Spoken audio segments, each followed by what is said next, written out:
Good morning, Chicago. Welcome to the Bears Huddle podcast, your UK take on all things Chicago Bears. I'm MW James, and this is your news update, guys. We're going to talk tough decisions. Yes, that's right. The Bears have some seriously tough decisions to make this off-season, with the cap not looking the best at this present moment in time.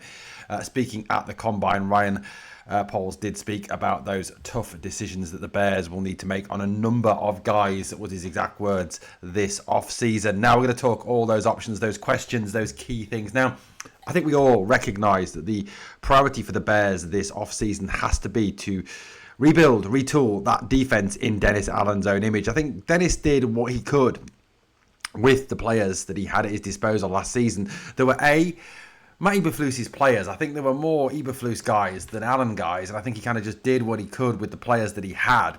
Also, defensive side of the ball, the Bears suffered so badly with injuries. At one point, all of our starting secondary missing. Jalen Johnson out, Tyree Stevenson out, Kyler Gordon out. The linebackers, TJ Edwards missing, Tremaine Edmonds missing. Players constantly missing time, and the defense was a shadow. And I think maybe we saw the true defense in those playoff games once everyone was back and fit. Although, as Jalen Johnson himself said, he wasn't 100% healthy, 100% himself even in the playoffs. I think we're going to see a better secondary this season. Although Nahshon Wright is likely to move on now. Nahshon Wright did indicate earlier that he does want to remain with the Bears. However, given the Spotrac projection of a $16.5 million contract, I very, very much doubt that Nahshon Wright will be back in Chicago this offseason. Given that around the fact that spending $16.5 million, yes, on a guy who can come up with very, very big plays and game-turning plays at times, but does give up a lot of bad plays. He is the archetypal boom and bust defender. He is a boom at 1 minute and then a complete bust at another. So I don't see the Bears committing $16.5 million to Nahshon Wright, especially when we've committed major money to Kyler Gordon and Jalen Johnson, and there are a whole load of other needs across this team. The defensive line does need work, and we'll talk about that in this video. The edge rusher position, we need someone on the opposite end to Montez Sweat who can come and bring the rush to help relieve the pressure on Montez. And, even the linebacker room to some degree may need looking at, depending on decisions made by the Bears. Now, one of the big, obviously, talking points, and we'll get to Jaquan Brisker in a minute, was around Tremaine Edmonds. Now, it was reported by ESPN a few days ago that the Bears had given permission to Tremaine Edmonds to seek a trade. That was possible. That was according to ESPN, reported by Courtney Cronin, the lovely Courtney Cronin. Edmonds is in the final year of his 4-year contract. He's a $72 million contract he signed with the Bears as a free agent in 2023.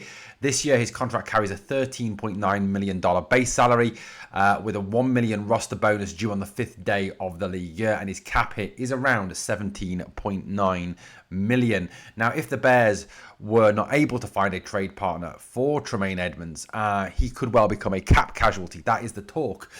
Releasing Edmonds would create around $15 million in cap space for the Chicago Bears. Now, I know we saved, I think it was $2 million the other day, releasing Amon Ognen-Biega, but the Bears are still over cap. So that obviously is a vital decision that has to be taken. Now, speaking on this at the NFL Scouting Combine, Ryan Poles said this when he was directly asked about Tremaine Edmonds and his future. He said, there's a couple of guys we've got to make decisions on. If it's trade, release, that's a lot of different options. That's a few options that we can go down to create some space. But like I said before, this is a unique situation where we've got on our roster in a position where we have a lot of talented players and a lot of guys getting paid well, and that puts some constraints on the cap. So we've got to make some tough decisions. And like I said, when we win games, you create these relationships. There's leadership guys or guys that were captains that mean a lot to our organization, but when you kind of put in a corner. So, even though I think Poles is saying here that, that Tremaine Edmonds and to some degree Jaquan Brisker, who we'll talk about in a moment, is our leaders on this defense, our leaders on this team. You are put in a position where when you haven't got the cap space, when there are a number of other guys making a whole lot of money as well, the DJ Moores of this world, and you're in that window where you still have a rookie quarterback on a rookie deal who, in a couple of years' time is going to be on big money. You've got to kind of shape your team around that. And Tremaine Edmonds is seen as being one of the most likely cap casualties. Now, Tremaine Edmonds hasn't always produced for the Bears. Let's get this straight. Yes, he had a really good season last season, but overall, has he produced form that we were expecting of a guy that we paid a whole lot of money to when we signed him from the Bills? Probably not. Probably not. And the other situation you got to look at here is, this is a lot of money to say, $15 million. And when he was asked more about DJ Moore in that same press conference, he was a lot more gushing and positive about wanting to keep DJ Moore. He was asked directly about trading DJ, and he was a lot more, we want to keep him here, we want him here, he's a positive, blah, blah, blah. As you notice, there was a very difference in language between what he said about DJ and what he said about Tremaine.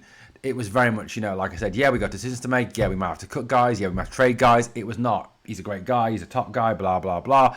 It was all about making those difficult decisions. So, I think that the strong likelihood for me is that Tremaine Edmonds will be either traded or cut by the Bears in this offseason to save cap space. How it works out, I don't know, but that looks like the strong likelihood. You can probably put your money on it now that Tremaine Edmonds will not be a Chicago Bear next NFL season. The other player who is unlikely, I think, to be coming back is Jaquan Brisker. The only way I could see Jaquan Brisker returning for the Bears next season would be if a deal could be done where he is perhaps not getting the money that it's expected. Look, Jaquan Brisker is going to test the market, I think, and with Kevin Byard specifically being the top target for the Bears this offseason to retain in that safety room, I think there's a decision there where you perhaps can't afford to keep Byard and Brisker. And it seems that the ownership, the leadership group within the Bears are more willing to keep Byard despite his advancing years. Now, Jaquan Brisker has, I think, had a great season last season. He played all 17 games. He was fantastic. The Rams playoff game. Sorry, my dog is drinking again during a bloody video. Thanks, dog. Look, we're looking at probably, 10 million plus, I think, for Jaquan Brisker. But it's not just the money situation. It's also the situation around his injury history. He has that really dodgy injury history. Now, that could put teams off bringing Brisker and could lead to the Bears retaining him perhaps for a more team-friendly deal. I suppose that is the only hope. Look, the likelihood is that you could probably get Kevin Byard for around about 7.8 million. So I think there's a stronger likelihood for me that Byard returns and that Brisker doesn't this offseason. But the safety room is certainly a concern, and it is something the Bears are going to have to address going forward. We've got obviously Elijah Hicks, Jonathan Owens, Kevin Byard, Jaquan Brisker, all out of contract, all due to walk at the end of this season. So it is a position that does need to be addressed. Now, it looks with Byard, I think probably cheaper deals for Owens and Hicks. You're then looking at maybe going into the draft, to bring in a safety. There are some decent safeties in the draft. Manuel Warren Thompson, I can't remember the guy's name now. Dylan Thieneman. Kamari Ramsey. There's some good guys in this NFL draft upcoming that you could bring in. There's obviously free agency to look at as well. Free agent safeties, Cam Curl been mentioned, Brian Cook been mentioned. All guys that possibly could be brought in by the Bears, but it's how much money you can have to spend on free agency when there are obviously defensive line needs, defensive end needs in this team. It's a delicate balancing act that Ryan Poles is going to have to address during the off season. One thing that did come out in this, a little bit of a show of faith this season in Grady Jarrett. Now, Grady Jarrett has not had the best start to his Bears career. Now, when he was signed by the Bears last offseason, there was a talk that, that Jarrett would be that guy on the defensive line that would help obviously solve the run defense problems, would help bring interior pass rush, would cause a whole lot of problems for opposition teams. However, he never really did live up to that. He struggled with injuries consistently. He struggled with his form consistently. And certainly his level of play never met the expectations we were expecting, from Grady Jarrett. Now, according to Jordan Schultz, NFL Insider, there is little to no prospect that the Bears will attempt to escape from Grady Jarrett's contract this offseason. There's a likelihood it could happen next offseason when the savings will be bigger, but certainly not this offseason, especially with teams obviously requiring about Gervon Dexter, and we'll talk about that shortly. There's seemingly, with Ryan Poles kind of not shooting it down and saying no to the Dexter trade talk, it appears as the kind of a vote of faith in the Grady Jarrett situation, especially as, maybe Jarrett was a guy that Dennis Allen liked and Dennis Allen wanted brought in, whereas Dexter was someone drafted under Eberflus. There appears, I think, with the releasing of Tremaine Edmonds, the releasing of, obviously, the allowing to walk of Jaquan Brisker, the cutting maybe as well, and all these bits and pieces around the defense, that we're maybe moving away from Eberflus defense, guys, and letting Dennis Allen put his imprint on this defense. That could be the way we're looking at this. Now, if they did trade Gervon Dexter, there's little chance the Bears would then move away from Jarrett as well.